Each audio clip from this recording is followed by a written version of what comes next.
नमस्कार दोस्तों, आपका बहुत बहुत स्वागत है। दोस्तों, आज के हमारे इस वीडियो में हम बात करने वाले हैं एक iOS डेवलपर की रोल्स एंड रिस्पॉन्सिबिलिटीज़ के बारे में। नमस्कार दोस्तों, मेरा नाम है विनोद और आप देख रहे हैं मेरा YouTube चैनल जिसका नाम है विनोद सिंह ठाकुर। दोस्तों, यदि आपने मेरे YouTube चैनल को सब्सक्राइब नहीं किया है तो प्लीज़ सब्सक्राइब कर लें ताकि आपको मेरे आने वाले नए नए वीडियोस के नोटिफिकेशन मिल सके। दोस्तों, बिना किसी देरी के अब हम जानने की कोशिश करते हैं एक iOS डेवलपर की क्या रोल्स एंड रिस्पॉन्सिबिलिटीज़ होती है।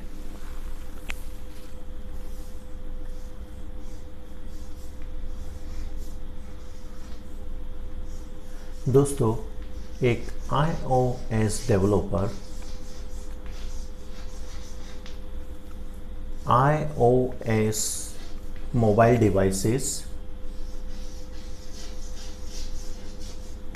याद रखिएगा, एक iOS developer iOS mobile devices के लिए iOS एप्लीकेशन को डिज़ाइन करता है और डेवलप करता है।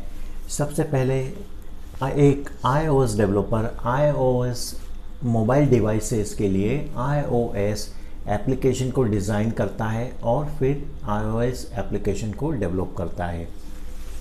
इसके अलावा एक iOS developer features iOS application features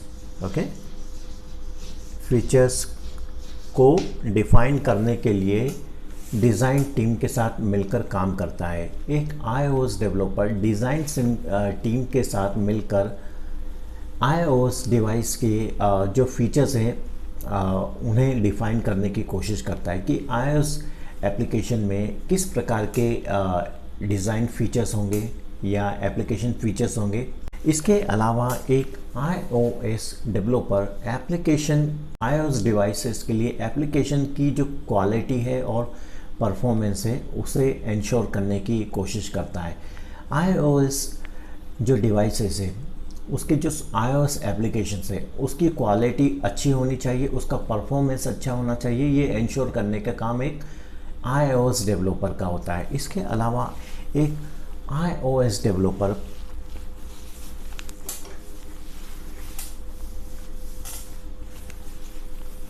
applications की पोटेंशियल प्रॉब्लम, जो भी एप्लीकेशन डेवलप होते हैं,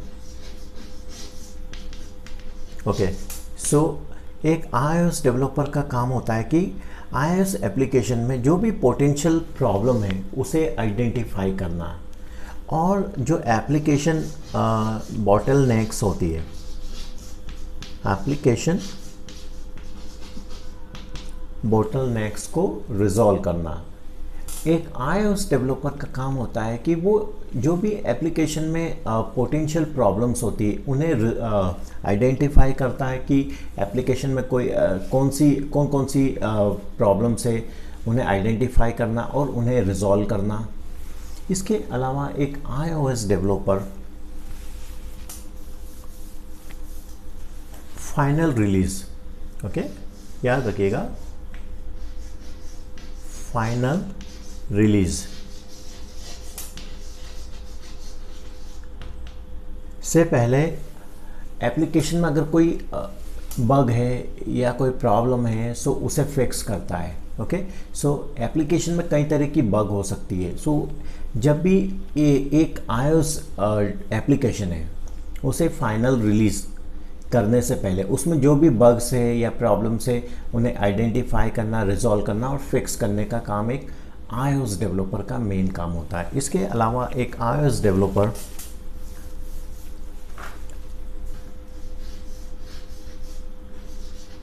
ऐप स्टोर पर एप्लीकेशन को इंस्टॉल करता है। ठीक है, याद रखिएगा कि iOS डेवलपर की रोल्स एंड रिस्पॉन्सिबिलिटीज़ क्या होती है।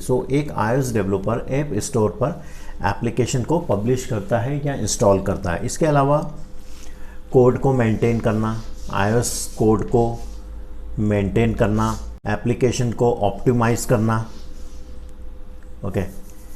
और एप्लीकेशन अपडेट को डिज़ाइन करना और इम्प्लीमेंट करने का काम एक iOS डेवलपर का मेन काम होता है। यदि दोस्तों आप एक iOS डेवलपर बनना चाहते हैं तो आपके पास कौन कौन सी स्किल्स होना चाहिए, आपको कितना एक्सपीरियंस होना चाहिए, या किन किन टेक्नोलॉजीज़ का आपको एक्सपीरियंस होना चाहिए। सबसे पहले दोस्तों, यदि आप एक iOS डेवलपर बनना चाहते हैं तो आपके पास कम से कम एक बैचलर डिग्री कंप्यूटर साइंस में या सॉफ्टवेयर इंजीनियरिंग में होना चाहिए। इसके अलावा आपके पास अगर कोई प्रीवियस एप्लीकेशन डेवलपर का, ओके, यहाँ पर शॉर्ट में हमने ऐप लिखा है, ऐप को एप्लीकेशन हम बोल सकते हैं, ऐप डेवलपर का एक्सपीरियंस होना चाहिए। ओके, कम से कम आपके पास एक बैचलर डिग्री होना चाहिए। बैचलर डिग्री कंप्यूटर साइंस में हो सकती है या फिर सॉफ्टवेयर इंजीनियरिंग में होना चाहिए। यदि आपके पास कोई प्रीवियस एप्लीकेशन डेवलपमेंट का कोई एक्सपीरियंस है, that will be also good. इसके अलावा दोस्तों, आपके पास ऑब्जेक्टिव सी, ओके, अब हम स्किल्स की बात कर रहे हैं कि आपके पास कौन कौन सी स्किल्स होना चाहिए। Objective C, cocoa touch, okay, और okay, swift, okay, swift is a programming language. So यदि आप एक iOS डेवलपर बनना चाहते हैं तो आपको 3 स्किल्स पे ज़्यादा काम करना होगा, जैसे कि ऑब्जेक्टिव सी, कोको टच और स्विफ्ट। सो आपको ऑब्जेक्टिव सी प्रोग्रामिंग लैंग्वेज सीखना है, कोको टच के बारे में आपको पता होना चाहिए, स्विफ्ट प्रोग्रामिंग लैंग्वेज के बारे में आपको पता होना चाहिए। इसके अलावा दोस्तों, आपको iOS फ्रेमवर्क का भी नॉलेज होना चाहिए, जैसे कि कोर डेटा, ओके, ये iOS फ्रेमवर्क्स होते हैं। कोर डेटा, कोर एनिमेशन,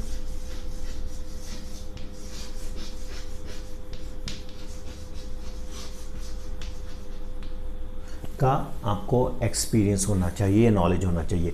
सो iOS डेवलपर बनने के लिए आपको कोर डेटा, ये iOS फ्रेमवर्क होते हैं, या कोर एनिमेशन का आपको नॉलेज होना चाहिए। इसके अलावा आपके पास iOS बैकएंड्स, iOS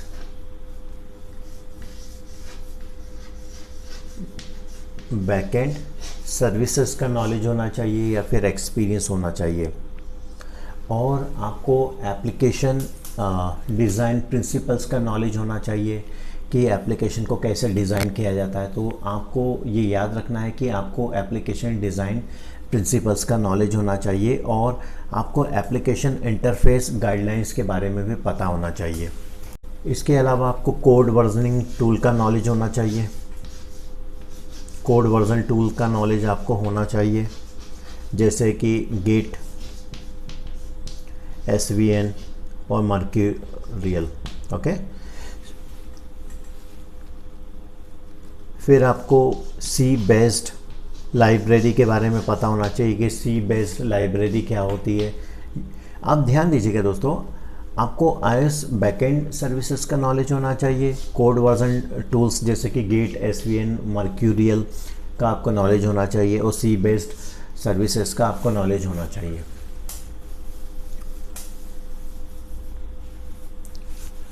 आपको पुश नोटिफिकेशन का नॉलेज होना चाहिए,